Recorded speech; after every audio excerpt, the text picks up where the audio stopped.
donne mon cœur, il ne m'appartient plus. Ce que j'ai de meilleur, tout est pour toi, Jésus. Un parfum de valeur sur toi est répandu. C'est l'offrande de mon cœur. Je suis à toi, Jésus. Prends mon âme, prends mon cœur, je te donne tout. Prends ma vie, me voici, je te donne tout. Mon cœur est à toi, tout à toi.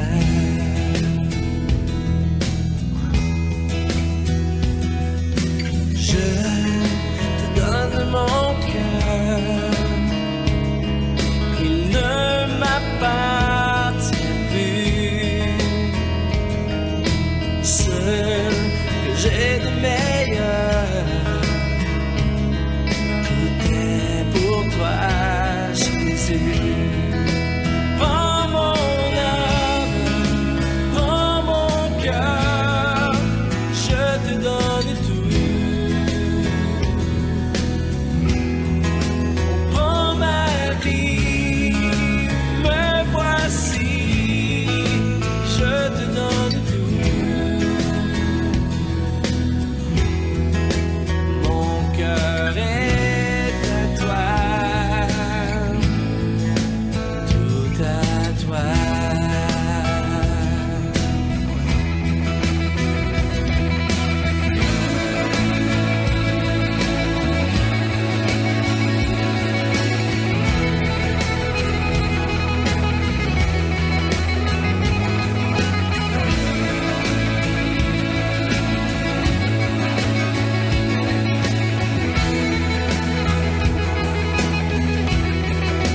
Prends mon âme, prends mon cœur, je te donne tout. Prends ma vie, me voici, je te donne tout. Mon cœur est à toi, tout à toi. Mon cœur est à toi, tout à toi.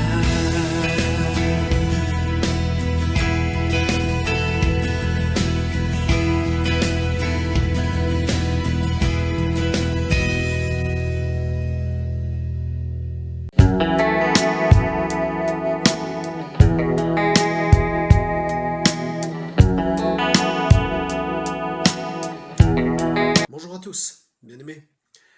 Heureux de vous retrouver, heureux de partager la parole de Dieu avec vous.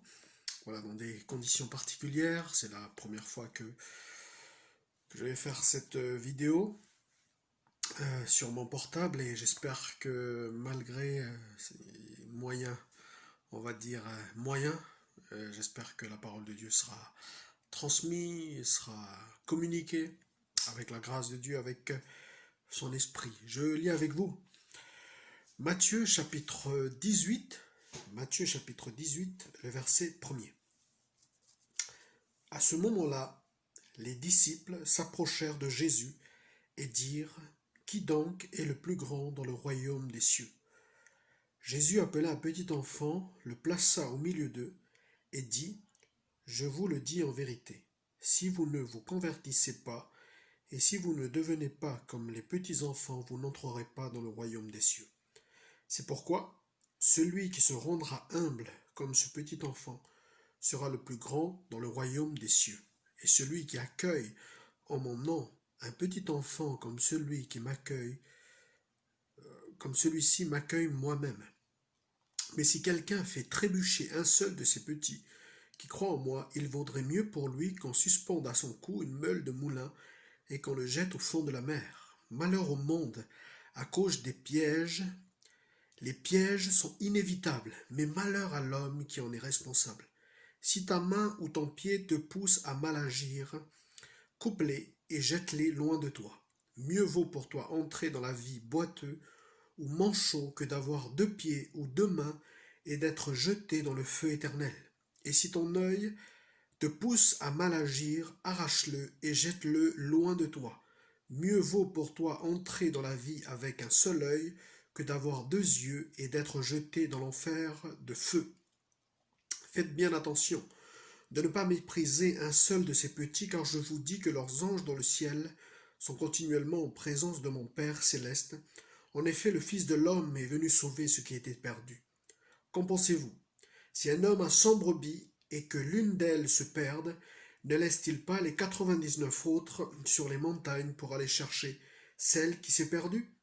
Et s'il la trouve, je vous le dis en vérité, il en a plus de joie que des 99 qui ne se sont pas perdus. De même, ce n'est pas la volonté de votre Père céleste qu'il se perde un seul de ces petits. Amen. Je voulais partager avec vous, frères et sœurs, ce chapitre, parce que l'ensemble du chapitre est important pour comprendre notre pensée, mais je me suis arrêté à ces versets-là pour parler de ce terrible constat. Et c'est le titre de notre méditation. Le terrible constat de Jésus se trouve au verset 7 du chapitre 18 de l'évangile de Matthieu. Et c'est le titre de mon message, Malheur au monde. Malheur au monde. Je me suis arrêté sur ces 3 mots qui m'ont beaucoup interpellé et je me suis dit que ces mots résonnent aujourd'hui. Malheur au monde. Malheur au monde. Malheur quand on voit tout ce qui se passe aujourd'hui. Il y a de quoi être d'accord avec ce que dit Jésus, avec ce constat très alarmant, non pas de n'importe qui. Il ne s'agit pas d'un homme politique, il s'agit de celui-là même qui a créé le ciel et la terre. Jésus lui-même dit malheur au monde, et il rajoute à cause des pièges. Et il rajoute, dans la version second 21, il est parlé de pièges, mais il rajoute aussi ces pièges sont inévitables. Je le disais, il ne s'agit pas d'une pensée personnelle que je vous partage, mais d'un constat de Jésus. Le monde est truffé de pièges. Et c'est ça qui cause son malheur. On pourrait arrêter là la prédication. On pourrait arrêter là cette pensée. Ce qui cause le malheur du monde, ce sont ces scandales, ce sont ces pièges. Et Jésus rajoute, elles sont inévitables. Le mot scandalon, piège, une trappe, tout obstacle placé sur le chemin et faisant tomber quelqu'un. Une pierre d'achoppement, une occasion de chute. Des termes qu'on retrouve dans les évangiles. Quelque chose qui fait tomber toute personne ou toute chose qui amène quelqu'un à pécher, spirituellement parlant, qui amène quelqu'un dans l'erreur. Le piège qui fait tomber l'humanité dans le péché. Ces pièges qui font tomber l'humanité dans l'éloignement ou dans la séparation d'avec Dieu. Ces pièges qui entraînent la mort spirituelle et parfois, souvent, physique. Ces pièges qui séduisent beaucoup de chrétiens et de disciples de Jésus à tomber. Ces pièges qui causent le malheur du monde. Jésus n'enlève pas ces pièges. Certaines sont inévitables, dit Jésus. Mais le mot original, ce n'est pas le mot inévitable. La version second 21 est traduite par inévitable, mais au fait, la version second traduit par nécessaire. Et on va le voir à la fin de cette méditation, pourquoi c'est nécessaire. Pourquoi ces pièges finalement sont nécessaires et non pas seulement inévitables. Mais revenons à ces pièges, à ces choses qui causent tant de malheur dans notre monde. Celui qui est responsable des pièges, on peut déjà le nommer puisque c'est celui qui a fait tomber les premiers, le premier couple, Adam et Ève, le serpent ancien, le péché qui est entré dans le monde, il est entré par le malin qui a séduit, qui a fait tomber dans le piège nos premiers parents. Et du coup, le monde, 1 Jean 5, 19, est sous la domination, sous la puissance du malin. On peut imaginer la situation suivante. Le diable qui a fait tomber l'humanité dans le péché, et ce péché a mis une emprise dans le monde, et du coup ses racines ont fait pousser des rejetons, et ces rejetons-là sont ces pièges qui causent le malheur du monde. Mais il n'y a pas que le diable dans l'affaire. L'apôtre Jean a aussi écrit, 1 Jean 2, verset 16, « Tout ce qui est dans le monde, la convoitise de la chair, la convoitise des yeux et l'orgueil de la vie, ne vient point du Père, mais vient du monde. » Donc, il y a l'ennemi, il y a le diable, mais il y a aussi la chair. Et il y a aussi cette chair qui est dans le monde.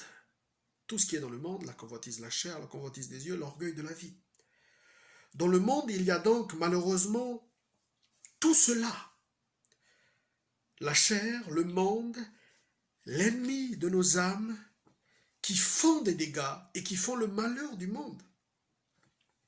Selon l'apôtre Jean, la convoitise et l'orgueil de l'homme engendrent des pièges dans le monde. Pierre écrit également, l'apôtre Pierre, dans 2 Pierre, chapitre 1er, le verset 4, que la corruption existe ou règne dans le monde par la convoitise. Finalement, face à toutes ces paroles, à ce constat, nos sociétés n'échappent pas à ce malheur. Et j'ai envie de dire, si je suis sans espérance, j'ai envie de dire, il faut s'y résoudre, c'est une fatalité. Et elles sont inévitables. Mais, voici une parole de Jésus que j'aimerais vous laisser de la part du Seigneur, qui peut-être nous, entre guillemets, nous élève un petit peu au-dessus du lot. Jésus dit, Jean chapitre 15, verset 19, « Vous n'êtes pas du monde. » Vous n'êtes pas du monde. Il s'adresse à ses disciples. Vous n'êtes pas du monde. Si vous étiez du monde, le monde vous aimerait. Mais le monde a de la haine pour vous, parce que vous n'êtes pas du monde, dit Jésus à ses disciples. Et du coup, ce malheur que Jésus constate dans ce monde à cause de ces scandales, eh bien, ne concerne pas les enfants de Dieu, puisque les enfants de Dieu ne sont plus du monde. Quand Jésus dit « malheur au monde », les enfants de Dieu ne sont pas concernés. En revanche, il dit dans quelques chapitres précédents, dans les béatitudes, il dit aux disciples « heureux, vous les pauvres en esprit, parce que le royaume des cieux est à vous. » Heureux. Et il répète « heureux serez-vous lorsque vous serez persécutés à cause de moi, à cause de la justice. » Et c'est ainsi qu'on a traité les prophètes, etc. Finalement, malheur au monde, oui, mais les enfants de Dieu, et bien évidemment, sont dans le monde, mais ils ne sont plus du monde. Ceci étant dit, si nous ne prenons pas garde, nous pouvons, comme Jésus l'a dit juste après, si ton œil, si ton bras, si ton pied est pour toi une occasion de chute, nous pouvons, par manque de vigilance, tomber dans ces pièges. Notre main, notre pied, notre œil, ou plus généralement notre cœur, si nous ne veillons pas, peuvent être une occasion de chute pour nous-mêmes. Il est intéressant de noter que Jésus l'a enseigné à 2 reprises. Vous savez, cet enseignement-là, si ton œil droit est pour toi une occasion de chute, si ton pied droit est pour toi une occasion de chute, Jésus l'a enseigné dans Matthieu chapitre 5 et il a enseigné aussi ici dans Matthieu chapitre 18 pour dire qu'il y a là peut-être quelque chose de capital à comprendre, où nous devons veiller. Qui dit piège dit occasion de chuter. Du coup, il faut faire attention à la marche. Jésus donne des avertissements. Évidemment, ces pièges sont inévitables. Ces pièges sont inévitables et nous devons vraiment veiller à cela. Mais arrêtons-nous sur ce mot-là, inévitable. Qu'est-ce que ça veut dire au fond? Ça veut dire que tous, à un moment donné, tous ont été piégés à un moment donné. Paul écrit, dans un texte que nous connaissons très bien, tous ont péché et sont privés de la gloire de Dieu. Quelqu'un ne peut pas dire qu'il n'a pas péché, qu'il n'est pas tombé dans un piège de l'ennemi, du monde ou de la chair. Ce texte nous pousse donc à l'humilité. Et je vais, dans cette partie-là de la prédication, parler de la repentance. Pourquoi parler de la repentance dans ce chapitre-là? Parce que je pense que c'est la seule façon pour sortir des pièges. La repentance, c'est la clé de toute victoire. Ce texte nous pousse donc à l'humilité, à reconnaître que souvent nous sommes tombés dans certains des pièges du monde. Cela rejoint justement le fait des premiers versets de ce chapitre 18, où Jésus dit que pour se convertir, il faut devenir comme un enfant. Faut être un enfant. La véritable conversion, c'est de devenir un enfant. Et Jésus, justement, répond à la question des disciples qui semblent poser la question, mais qui va être le plus grand dans le royaume des cieux? Et Jésus dit, mais si vous ne vous convertissez pas comme un petit enfant, vous n'entrerez pas dans le royaume des cieux. C'est pour ça que j'associe le texte que nous avons lu à la repentance, parce que c'est la repentance qui nous sort des pièges du monde. Quand on est piégé, dans ces pièges du monde, la seule manière de sortir de ces pièges, c'est d'être aidé par quelqu'un. Nous avons besoin d'un sauveur. Nous avons besoin de Jésus qui connaît bien tous ces pièges puisqu'il les a toutes évités. Et non seulement il a réussi à éviter tous les pièges du monde, tous les pièges du diable et du péché, mais il est aussi écrit 1 Jean 3, verset 8, que le Fils de Dieu a paru afin de détruire les œuvres du diable ou les pièges du diable. Du coup, notre cri envers ce Sauveur, notre cri de repentance, ou parfois lorsqu'on tombe dans un péché, eh bien on demande pardon à Dieu. C'est la seule façon de sortir de ces pièges. Mais il faut admettre que nous n'avons pas pu l'éviter. Parfois, on peut se permettre de poser la même question que les disciples ont posée à Jésus. Qui est le plus grand dans le royaume des cieux? Bien sûr, on ne le dit pas ouvertement, mais les fils de Zébédée, par exemple, vont demander quelques chapitres plus loin, on les lit dans Matthieu chapitre 20, de demander à Jésus, et leur mère ont demandé à Jésus que Jean et Jacques vont être assis à droite et à gauche de Jésus, le jour où il viendra avec son royaume. Eh bien, il y a cette idée-là de se poser la question, mais qui va être le plus grand? L'idée n'est pas ou la question n'est pas de les juger, de juger leur raisonnement, mais de se poser la question, pourquoi? Qu'est-ce qui les a poussés à avoir de tels raisonnements? Dans le même chapitre, de la demande des fils de Zébédée, où la maman a demandé à Jésus que l'un soit assis à droite et l'autre à gauche, dans le même chapitre, Jésus va prendre la parabole du riche propriétaire qui va employer ceux qui étaient sur le bord du chemin tout le long de la journée.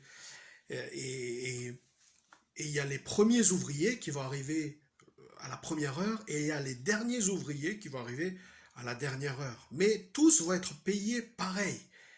Et du coup, logiquement, dans notre raisonnement humain, les premiers ouvriers de la première heure vont dire, mais pourquoi ils sont payés de la même manière que nous, alors que nous avons été les premiers? Et cette pensée-là, cette mentalité-là, c'est peut-être quasiment la même chose que lorsque les disciples ont demandé à Jésus, qui est le plus grand dans le royaume des cieux? Quelle est-elle cette pensée-là? Eh bien, en fait, il y a la notion du mérite. Mériter quelque chose. Et notre société, et leur société aussi à eux surtout, une société ultra spirituelle, ultra religieuse, eh bien, il y a cette notion du mérite, de mériter le ciel en quelque sorte. Nous pouvons penser que sous prétexte d'avoir marché avec Jésus longtemps, d'avoir supporté les charges à cause de son nom, d'avoir été fidèle pendant des années à l'église, etc., d'avoir servi, cela nous attribuerait un titre honorifique. Cela nous pousserait à demander une récompense parce qu'on a marché avec Dieu, on a été les ouvriers de la première heure. Or, Jésus va dire que ce n'est pas très, comment dirais-je, ce n'est pas comme ça qu'il faut penser. Il faut devenir comme un enfant. En gros, l'honneur est pour nous d'être choisis par lui. L'apôtre disait même, dans l'épître de Paul aux Philippiens, qu'il vous a été fait la grâce de souffrir pour lui. Donc, l'idée n'est pas de mériter quelque chose de Dieu parce qu'on a marché avec lui, parce qu'on a porté la croix, qu'on a renoncé à nous-mêmes, qu'on a supporté des choses, qu'on a servi pendant des années et des années. Non, c'est un honneur que d'être chrétien. Dieu ne nous récompense pas notre vie chrétienne. Il nous fait la grâce d'être chrétien. C'est une grâce. C'est la miséricorde qui s'est abattue, permettez-moi cette expression-là, sur nous alors que nous étions misérables.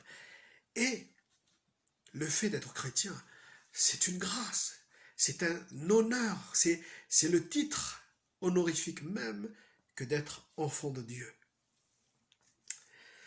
Alors, nous devons parfois être comme ce publicain qui se frappait la poitrine au temple implorant la grâce de Dieu sur nos vies et non pas ressembler à ce docteur de la loi et qui disait je jeûne ou je prie ou je fais beaucoup de choses pour toi, je ne suis pas comme les autres, je mérite quelque chose de Dieu. Non, Dieu ne nous doit rien. Et même si on a œuvré pour lui, on a marché avec lui, on a marché avec Jésus, Dieu ne nous doit toujours rien.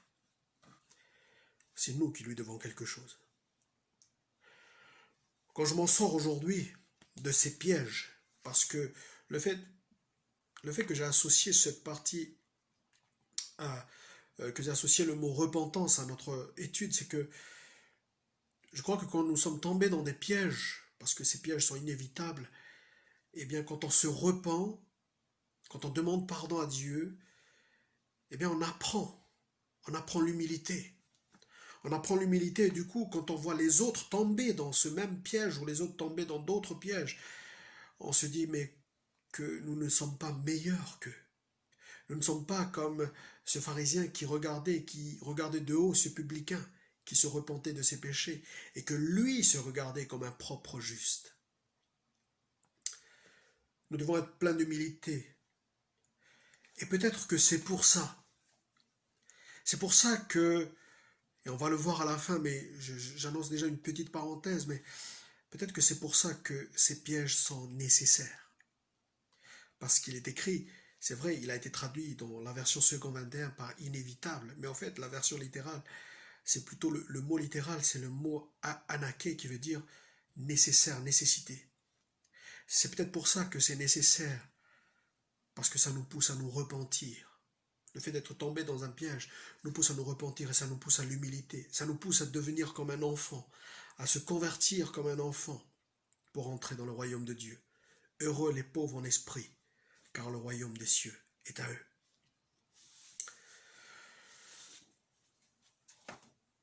Je continue dans cette dans cette pensée-là, malheur au monde à cause des scandales. Et dans la suite de ce texte, Jésus nous donne des solutions quand il dit de couper et de jeter le membre qui nous causerait la chute, qui nous ferait tomber. Mais avant d'en arriver à ces solutions-là, Jésus donne d'abord des avertissements. Il rappelle qu'il ne faut pas déjà que nous soyons une pierre d'achoppement. Parce qu'il dit, Matthieu 18, verset 7, c'est sûr, malheur au monde parce que à cause des scandales, et il est nécessaire que ces scandales arrivent, mais malheur à l'homme par qui le scandale arrive. Jésus nous avertit déjà de cela. Jésus nous dit également qu'il ne vaudrait mieux pas faire trébucher un seul de ces petits. Dans ces petits, bien évidemment, on peut voir un enfant, parce que Jésus a pris l'exemple d'un enfant pour la véritable conversion, de l'humilité. Mais on peut aussi attribuer le mot petit à des nouveau-nés spirituels, parce que nous soyons des modèles plutôt que des pierres d'achoppement pour ceux qui viennent tout juste de se convertir. Cependant, si on peut regarder à nouveau dans notre monde, quand Jésus dit malheur au monde, et que parfois il y a des choses qui font trébucher les enfants, je me suis posé la question, mais parfois, beaucoup de soi-disant divertissements pour les enfants ou pour les adultes, mais surtout pour les enfants, sont des pièges. N'oublions pas, Jésus a dit malheur au monde à cause des pièges, des scandales qui sont dans le monde, qui font éloigner ces enfants, de Dieu, de la vérité, qui font éloigner les chrétiens, les nouveau-nés spirituels de la foi, de la véritable foi. Alors, ne soyons pas des objets de scandale, des occasions de chute, mais que bien au contraire, nous ayons un bon témoignage et un modèle. Nous soyons un modèle pour les enfants et pour ceux qui marchent pour la première fois en tant que chrétiens. Voici les solutions de Jésus. Couper et jeter les attiseurs, ce qui attise notre convoitise, ce qui attise l'orgueil, ce qui attise tout ce qui est dans le monde. Je prends un exemple. Ceux qui enseignent, par exemple, des idéologies, ceux qui enseignent certaines idéologies, certaines pensées, qui amènent à la violence. Ceux-là qui font les discours, peut-être qu'ils n'ont jamais été violents dans leur vie, mais leurs propos, leurs mots a influencé. Et du coup, c'est de ces mots-là c'est de ce genre de discours qu'il faut éviter pour ne pas être violent. C'est un exemple, mais ce sont ce genre de pièges où il nous faut couper à la racine. C'est vrai qu'il y a des pièges inévitables du monde. C'est difficile de les éviter. Il y a le prince du monde, il y a le monde, il y a le péché, etc. dans le monde. Mais il y a surtout notre chair, notre moi. Et c'est pour ça que Jésus dit, si ton œil droit, c'est-à-dire notre œil à nous, comment faire pour éviter ces pièges, comment faire pour éviter ces scandales? C'est ton œil, c'est ton pied, ou c'est ton cœur. Jacques 1, verset 14, un texte qu'on connaît bien. Chacun est tenté quand il est attiré et amorcé par sa propre convoitise. Dans la version français courant, tout être humain est tenté quand il se laisse entraîner et prendre au piège par ses propres désirs. Du coup, la solution du coupage de main, si je peux me permettre cette expression-là, et de l'arrachage de l'œil droit,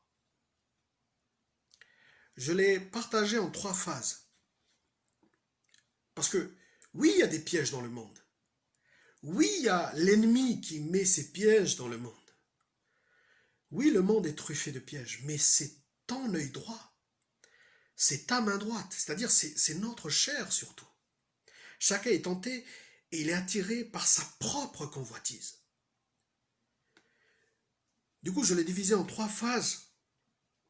D'abord, éviter la mauvaise semence avant que celle-ci ne se dépose dans notre cœur. Ou éviter l'ivraie avant que l'ivraie ne puisse faire pousser des petits rejetons qui vont faire pousser des arbres et qui vont nous faire passer à l'acte. Il faut déjà éviter l'ivraie. Il faut déjà éviter la mauvaise semence. Qu'est-ce que j'appelle par mauvaise semence? Paul dit à Timothée, par exemple, évite les discussions folles.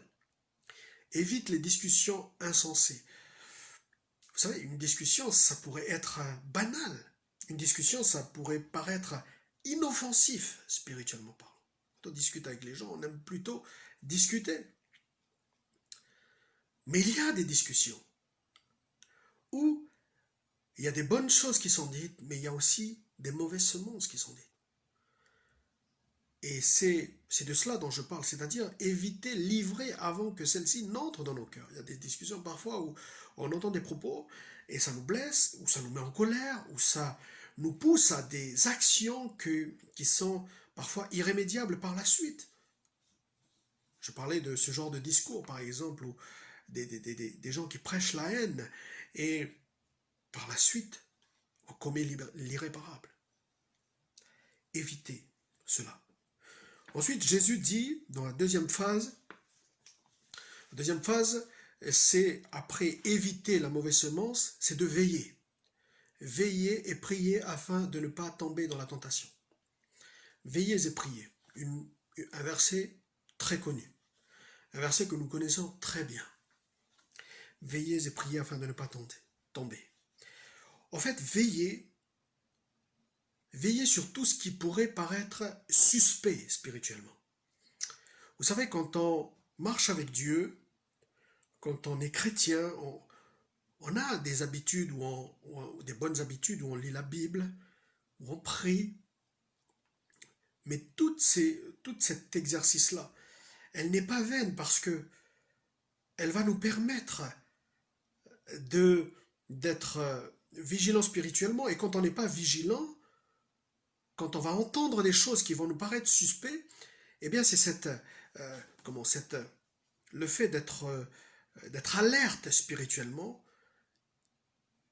eh bien va donner à notre esprit un discernement.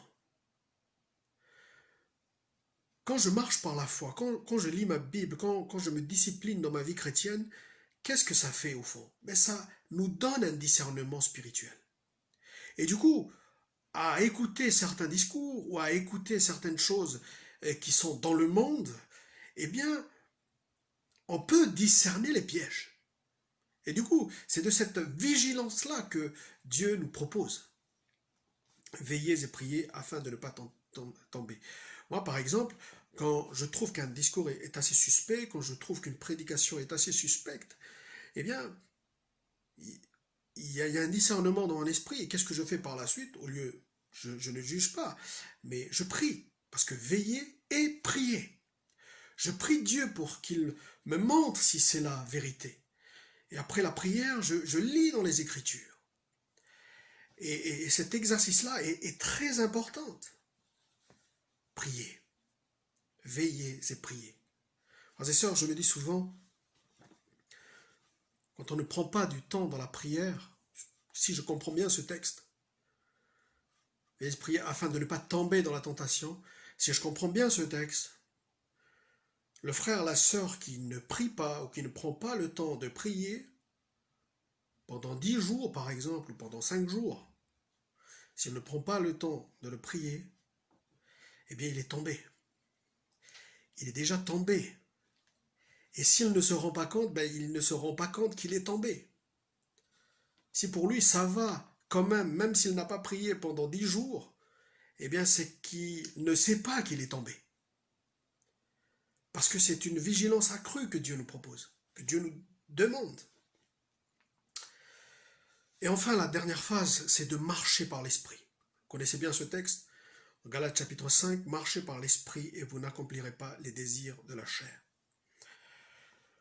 Pour éviter d'être charnel, il faut marcher par l'esprit. Alors, c'est quelque chose qu'on a du mal à définir théologiquement, mais concrètement, comment on le vit, marcher par l'esprit? C'est quoi marcher par l'esprit? On pourrait faire une prédication, tout un enseignement là-dessus, mais je vais être très simple. Il y a des personnes, par exemple, vous connaissez des personnes, peut-être autour de vous, qui, pour un rien, peut se mettre en colère. Un rien peut le mettre en colère. Et c'est une personne qui marche par la colère. Parce qu'un rien peut le mettre en colère. Eh bien, une personne qui marche par l'esprit, c'est une personne où un rien peut l'amener à prier, où un rien peut l'amener à évangéliser, où un rien peut l'amener à faire les choses de Dieu, les œuvres de Dieu, les œuvres que l'esprit aime. C'est quelqu'un qui marche par l'esprit. Voilà, je vous ai donné une définition simple parce que je voulais une définition concrète. Est-ce que nous marchons selon l'esprit? Est-ce que on est tenté, ou est-ce qu'un rien peut nous amener à la prière? Est-ce qu'un rien peut nous amener à l'évangélisation? Est-ce qu'un rien peut nous emmener à nous occuper des choses de Dieu? C'est ça, marcher par l'esprit. C'est-à-dire que tous nos faits et gestes sont dirigés par les choses qu'affectionne l'esprit. Et du coup, quand l'esprit veut quelque chose, eh bien on est là pour que l'esprit soit honoré. Pour que les choses que l'esprit aime, eh bien je puisse les accomplir. Un rien peut nous amener à faire les choses de l'esprit. En fait, marcher selon l'esprit, c'est un état d'esprit où nous ne sommes même plus en train de fouiller où est-ce qu'il y a un piège dans le monde. Non, en fait, marcher par l'esprit, c'est qu'on est tellement préoccupé par les choses de l'esprit, on est tellement occupé dans notre esprit à servir Dieu au travail, à servir Dieu dans le voisinage, à servir Dieu, à avoir un bon témoignage, etc., à chercher premièrement le royaume des cieux, que on est tellement préoccupé par ça que c'est l'esprit qui nous guide, et que c'est l'esprit qui va nous faire éviter les pièges. Parce que nous-mêmes, nous ne pouvons pas les éviter par nos propres forces. Et du coup, c'est plus en nous affectionnant aux choses de l'esprit, en cherchant les choses d'en haut, en cherchant à connaître Dieu encore plus, le plus je vais m'appliquer à ces choses-là de l'esprit, et dans le monde, eh bien c'est l'esprit qui va nous faire éviter les pièges. C'est pas nous-mêmes. La vie éternelle, c'est de connaître Dieu. Plus nous allons chercher à le connaître, et moins nous allons tomber dans la chair. Marchez selon l'esprit et vous n'accomplirez pas les désirs de la chair. C'est automatique. C'est-à-dire que ce n'est pas nous qui allons essayer d'éviter les pièges de la chair, non. Nous, notre responsabilité, c'est de marcher selon l'esprit. Et c'est l'esprit qui va nous faire éviter les désirs de la chair. Voilà, c'est aussi, peut-être c'est aussi simple, peut-être c'est trop simple que cela. Parfois, il y a des enfants de Dieu qui essayent d'éviter les pièges dans le monde, qui essayent de se cloisonner dans leur bulle chrétienne, évangélique ou bulle chrétienne tout simplement. Mais en fait, j'appelle ça vivre une vie chrétienne mais avec la chair. Et c'est possible de vivre une vie chrétienne par les forces de la chair. On appelle ça le légalisme. C'est-à-dire qu'on essaye d'éviter tout ce qui est du monde alors qu'on sait bien qu'on ne peut pas le faire. La Bible dit que c'est impossible pour la chair d'accomplir toutes les lois de Dieu. C'est impossible. Mais seule la loi de l'esprit, quand on nous affectionnons aux choses de l'esprit, eh bien l'esprit va nous faire éviter de tomber dans la chair. Alors, j'espère vraiment que nous avons bien compris ce concept de marcher selon l'esprit, parce que je crois que cette troisième phase-là, eh bien c'est important pour éviter les pièges dans le monde et éviter les pièges qui causent le malheur dans le monde. Et je vais terminer par cette... Tout à l'heure, je disais que les nouvelles versions traduites par inévitable. Dans le Matthieu chapitre 18, verset 7, il est écrit que malheur au monde à cause des scandales, et il est inévitable qu'il arrive des scandales. Mais en fait, la version originale, c'est plus le mot « il est nécessaire que cela arrive ». Et je vais terminer avec ce mot-là. Il est nécessaire qu'il arrive des scandales. Mais pourquoi il est nécessaire? Et pourquoi c'est différent de inévitable? Dans l'expression « il est nécessaire » montre qu'il y a un but derrière. C'est-à-dire que la présence de ces pièges est essentielle pour atteindre ce but. C'est-à-dire que s'il n'y a pas ces pièges, le but ne sera pas atteint. C'est pour ça qu'il est nécessaire qu'il y ait ce but. Je prends un exemple. Il est nécessaire que Jésus meure sur la croix. Mais il était nécessaire qu'il y ait un Judas. Qu'il y ait un Judas qui cause cela. Du coup, quel est ce but? Quel est ce but recherché en mettant comme moyen la présence de ces pièges? Tout simplement, et là je vous demanderai vraiment toute votre attention, qu'il y aura un tri. Il y aura un tri. Il y aura un tri non seulement dans le monde, mais il y aura un tri dans ce milieu qu'on appelle, le milieu qu'on prétend appeler enfant de Dieu. Parce qu'il y a ceux qui tombent dans le piège de l'apparence spirituelle ou l'apparence religieuse. Il y a ceux qui font les pièges. Et il y aura ceux qui ne tomberont pas dans le piège ou qui s'en sortiront de ce piège. Grâce à la repentance que je partageais tout à l'heure. Oui, il y aura un tri. Et il est nécessaire que ces pièges, que ces scandales arrivent à cause de ces tris, à cause de ce tri-là. Et ce tri-là est confirmé par plusieurs autres textes de l'Évangile. Quand Jésus parle par exemple des brebis et des boucs. Quand Jésus parle par exemple dans Matthieu chapitre 7 de ceux qui lui disaient à la fin des temps, mais Seigneur, nous avons prophétisé en ton nom, nous avons guéri des gens en ton nom. Et Jésus va dire, mais je ne vous ai jamais connus. Il parle bien des gens qui prétendaient au départ qu'ils étaient chrétiens ou serviteurs de Dieu. Alors il est nécessaire qu'il arrive ce scandale à cause de cette distinction-là. Il y aura un tri au sein du peuple de Dieu. Mais du coup, ce ne sera pas ce qu'on appelle aujourd'hui peuple de Dieu, c'est un peu un mélange entre le blé et l'ivraie. Vous lirez Matthieu chapitre 13 de ce parabole de Jésus. Le mot anaké, nécessité, montre que ces pièges ont un but. Pourquoi? Parce que les pièges, les scandales, pourquoi elles sont nécessaires? Parce que les scandales montrent la véritable identité des gens. Les scandales montrent la véritable nature des gens. Dans un monde chrétien particulièrement évangélique où l'on se glorifie d'être à la pointe des Écritures, les chrétiens sont un peu noyés dans cette multitude, mais il y aura un tri. Il y a du blé, mais il y a aussi l'ivraie.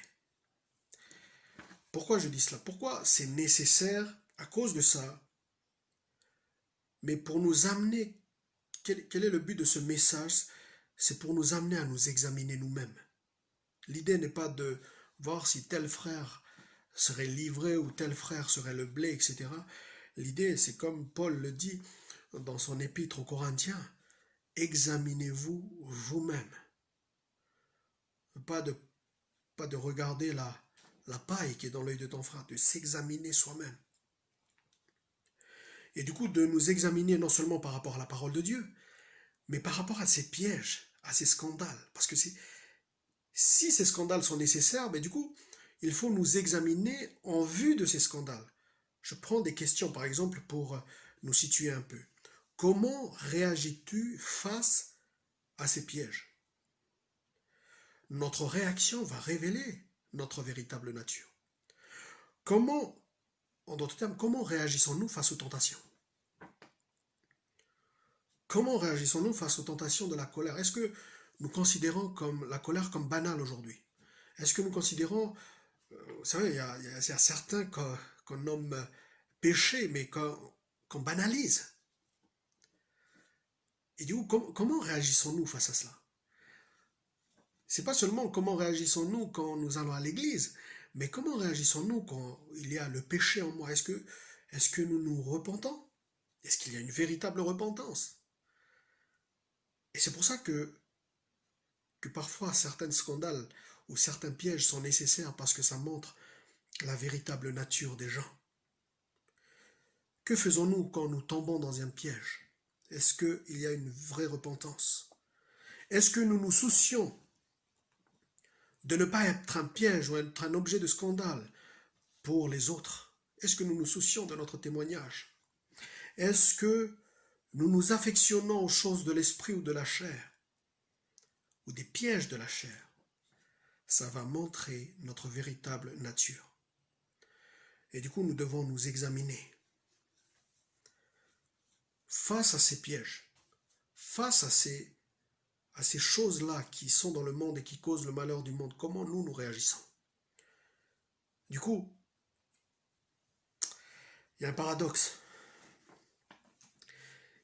Ce sont des pièges qui causent le malheur du monde, mais c'est nécessaire qu'ils soient là pour montrer où est-ce que nous en sommes dans notre foi.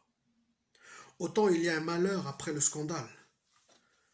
Pourtant, ce scandale pourrait être nécessaire pour nous examiner nous-mêmes, pour nous repentir vraiment et pour marcher dans la foi. Il était nécessaire qu'il y ait un Judas pour que Jésus soit crucifié.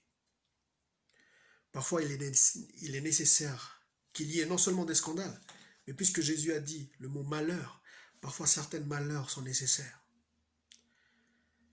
pour nous pousser à nous examiner nous-mêmes et à nous repentir sincèrement. Oui, il y a un malheur dans le monde. Il y a un malheur qui nous frappe aujourd'hui, c'est cette crise sanitaire. Malheur au monde à cause des scandales, malheur au monde à cause des pièges, malheur à des choses qui arrivent dans le monde. Mais elles sont nécessaires. Elles sont nécessaires pour nous pousser au salut. Elles sont nécessaires parfois pour pousser certaines personnes très endurcies pour arriver au salut. Ça fait du mal, ça cause le malheur, mais ça peut être salutaire. Que Dieu nous bénisse tous, que cette parole puisse non pas nous blesser, au contraire, mais nous amener à nous poser des questions, de vraies questions. Voilà, que Dieu vous bénisse. C'était vraiment une parole que le Seigneur a mis sur mon cœur. J'espère que cette parole va vous bénir. Que Dieu bénisse l'Assemblée de Dieu de Côte-Bec Co et peut-être d'autres frères et sœurs qui suivent cette vidéo. Que Dieu vous bénisse. Je viens à toi tout simplement. Je te donne mon cœur. Prends tout, Seigneur. Aide-moi à voir ta main dans ma vie, car tu es mon soutien. Prends tout, Seigneur. Prends tout, Seigneur. Je viens à toi tout simplement. Je te donne mon cœur. Prends tout, Seigneur. Aide-moi à voir ta main dans ma vie, car tu es mon soutien. Prends tout, Seigneur. Prends tout, Seigneur. Prends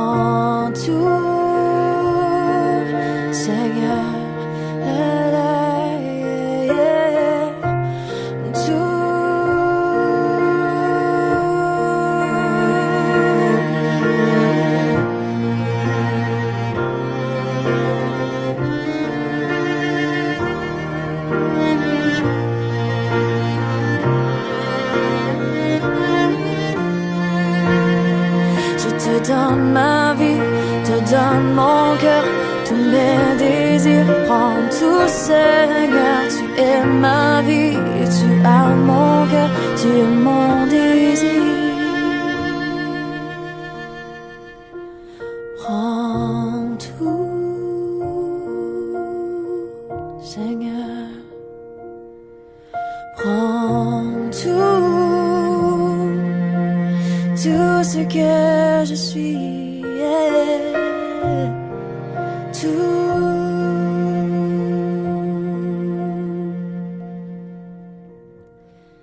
Oui, prends tout, Seigneur.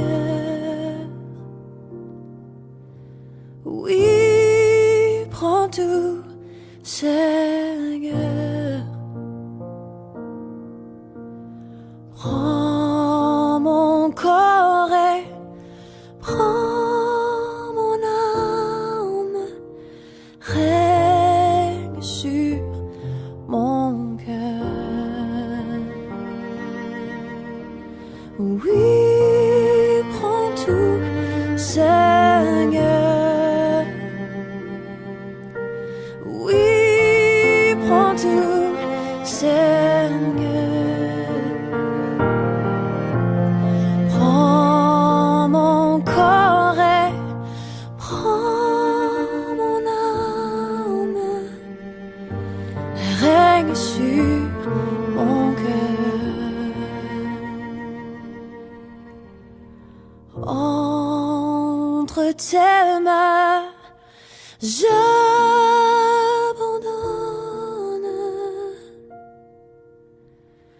Oui, prends tout, Seigneur.